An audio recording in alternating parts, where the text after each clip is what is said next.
नमस्कार। आज मैं आपको सफ़ेद मोतिया या कैटरेक्ट सर्जरी के बारे में कुछ बताना चाहता हूं और उन टेक्नोलॉजीज़ को डिस्कस करूंगा जो हम कपिल आई हॉस्पिटल में यूज़ कर रहे हैं। देखिए, कैटरेक्ट सर्जरी मोतियाबिंद सदियों से होती चली आ रही है और सबसे ज़्यादा जो चेंजेस आए हैं वो कैटरेक्ट सर्जरी में आए हैं। तो जो लेटेस्ट रिवॉल्यूशन आई है इसमें, उसको हम कहते हैं फेम्टोसेकंड असिस्टेड कैटरेक्ट सर्जरी या लेज़र कैटरेक्ट सर्जरी या फ्लैक्स या रोबोटिक सर्जरी, किसी भी नाम पे आपको सुना होगा। अब इसमें कई तरह की भ्रांतियां फैली हुई हैं कि लोग तो कहते थे लेज़र से पहले भी ऑपरेशन होता था। जी नहीं, पहले जो भी ऑपरेशन होता था वो फेको एमल्सिफिकेशन मशीन के द्वारा होता था, जिसमें अल्ट्रासोनिक पावर को यूज़ करके मोतियाबिंद का चूरा बना के उसको सक कर लिया जाता था और उसकी जगह एक लेंस लगा दिया जाता था। अब इस सर्जरी में 3 या 4 मेजर स्टेप्स हैं जिसमें कि पेशेंट को प्रॉब्लम्स हो सकती हैं। तो ये जो नई रिवॉल्यूशन आई है, जिसको हम रोबोटिक सर्जरी या फ्लैक्स या फेम्टोसेकंड असिस्टेड सर्जरी कहते हैं, ये क्या है?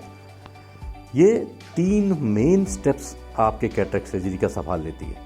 Number 1, incisions. तो आपके इंसीजन ब्लेडलेस हो गए, वो इन लेज़र से बन जाते हैं। नंबर 2, जो सबसे इम्पॉर्टेंट स्टेप है, वो है कैप्सुलोरेक्सिस या उस जगह को खोलना जहाँ पर आपका लेंस जाना है। एंड नंबर 3, उस कैटरेक्ट का चूरा बनाना जो कि लेज़र से बन जाता है और उसको फिर सर्जन सक कर लेता है। तो अब लेज़र से चूरा बनाना और अल्ट्रासोनिक हैंड पीस से चूरा बनाना में बड़ी डिफरेंस है, बहुत बड़ी डिफरेंस है। लेज़र में आपकी आंख के अंदर कोई डिस्टर्बेंस नहीं है, अल्ट्रासोनिक पावर में थोड़ी बहुत डिस्टर्बेंस होती है। और जिस मेन स्टेप की मैं बात कर रहा था कि कैप्सुलोरेक्सिस यानी पुराने मोती को गोलाई में खोल के एक नए लेंस के लिए जगह बनाना, ये सबसे इम्पॉर्टेंट स्टेप है। अभी तक ये स्टेप सारे सर्जन्स अपने हाथ से करते थे, लेकिन इसका पूरे प्रोसेस में इसका सेंट्रेशन होना बड़ा ज़रूरी है।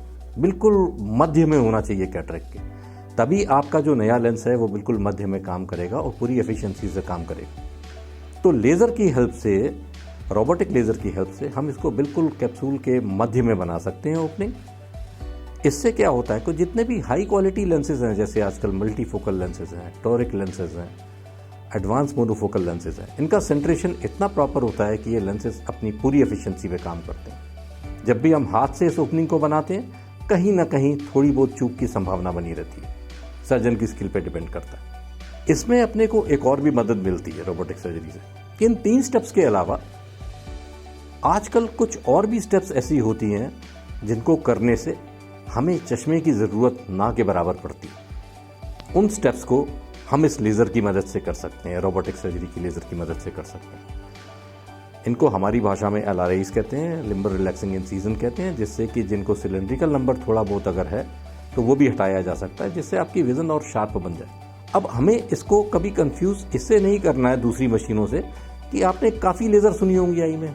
चश्मे का नंबर उतारने में भी लेज़र यूज़ होती है, चश्मे के नंबर उतारने के फ्लैप को बनाने में भी लेज़र यूज़ होती है। तो कई लोग ये समझते हैं कि उसी फ्लैप से कैटरेक्ट सर्जरी हो रही है। नहीं, ये 2 अलग अलग मशीनें हैं। कैटरेक्ट सर्जरी की मशीन बिल्कुल अलग है, चश्मे के नंबर उतारने में जो फेम्टोसेकंड लेज़र यूज़ होती है वो बिल्कुल अलग है। दोनों में कंफ्यूज ना करें। कपिल आई हॉस्पिटल में हम कैटलिस्ट नाम की मशीन यूज़ कर रहे हैं जो कि ये सारी स्टेप्स करती है और इसके बहुत अच्छे रिजल्ट्स हैं। इसका फ़ायदा उठाने के लिए आप कोई भी आपका near and dear relative friend जिसको कैटरेक्ट सर्जरी की ज़रूरत है, उसको ज़रूर इसके बारे में बताएं। धन्यवाद।